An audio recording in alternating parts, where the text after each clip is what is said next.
When you touch your screen, you cradle Congo's story, of child miners clawing at slick rock faces, of stolen riches fueling rebel warlords, and of a land scarred by centuries of betrayal.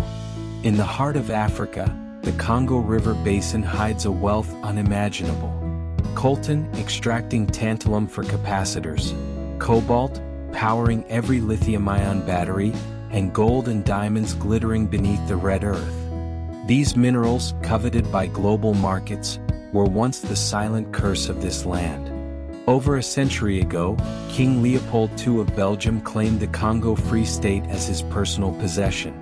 Under forced rubber quotas, entire villages were decimated. Soldiers severed hands as proof of violence, and an estimated 10 million Congolese perished, half the population of the era. Independence arrived in 1960 amid jubilation. Patrice Lumumba, electrifying crowds with promises of unity, was crowned Congo's first prime minister.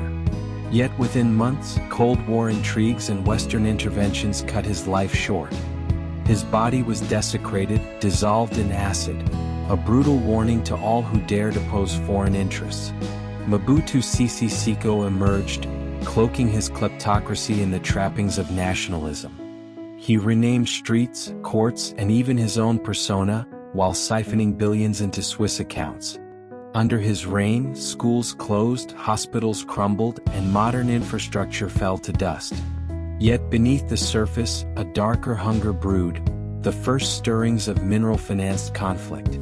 The First Congo War of 1996 toppled Mobutu but gave way to the Second Congo War, Africa's Great War, involving 9 nations and leaving over 5 million dead. Official treaties littered the ground like discarded rags. Rebel groups vied for territory, funding themselves through the very minerals that should have lifted communities from poverty. In 2012, ex-CNDP soldiers banded together, naming themselves the March 23rd Movement, M23. After a flawed peace agreement they said Kinshasa betrayed. They marched on Goma, seizing the city of 1 million inhabitants. UN Blue Helmets watched helplessly as M23 secured strategic mines, harnessing the hidden wealth beneath their feet. Retreat came under global pressure, but only for a moment.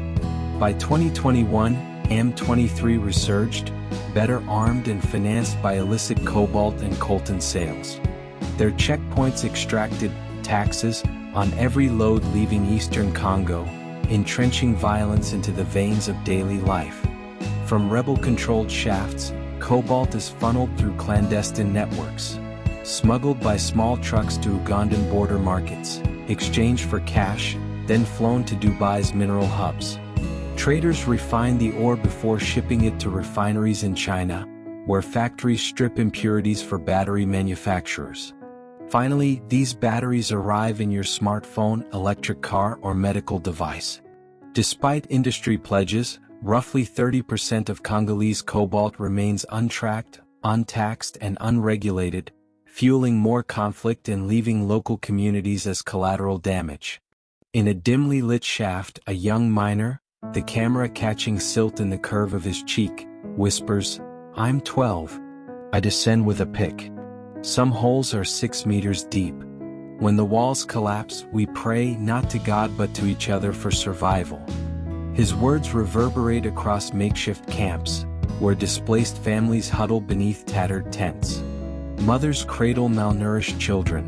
Fathers trek miles for water laced with dust. Over 6 million Congolese are uprooted, their dreams buried alongside the minerals they once hoped would bring prosperity. MONUSCO, the UN's largest peacekeeping mission with 20,000 troops, patrols highways stained with dust and blood. But their armored vehicles cannot chase every rebel or protect every village. Mandates restrict them to defense, leaving civilians to fend amidst ambush and atrocity. Far from these shadows, steel and glass boardrooms gleam. Tech executives speak of supply chain transparency at polished conferences, yet few have ever set foot in Congolese pits. In 2019, Amnesty International exposed over $150 million of conflict-sourced cobalt entering world markets. Investors yawned, share prices barely trembled. At any audit's end there's a signature, and then business as usual, confesses an insider, flicking a pen across financial reports. Without boots on the ground, it's ledger magic. But in the dusty margins, resistance grows.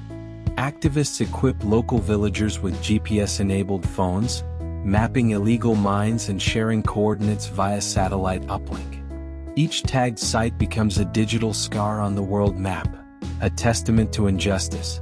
Hashtags like #Cobalt Crisis and #Mine2Market roar across social feeds, forcing global brands to reckon with their hidden partners. The European Union's conflict minerals regulation, adopted in 2017, demands due diligence for tin, tungsten, tantalum, and gold, but conspicuously excludes cobalt. Brussels, in corridors lined with marble and expectation, now faces mounting pressure to close the loophole. In the mountain town of Shabunda, a women's cooperative thrives, sifting artisanal ore for fair trade buyers. Their profits seed schools, clinics, and clean water projects, proof that ethical mining can uplift rather than exploit.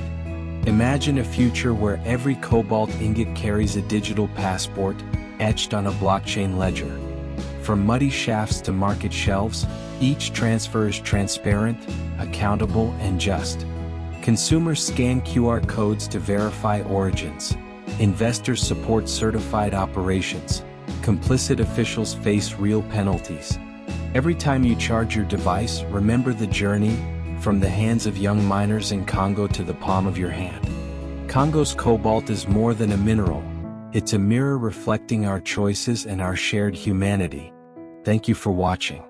If you're intrigued by the untold stories shaping our world, subscribe to Dark Days with Ramsey Best for more deep dives into history, conflict, and courage.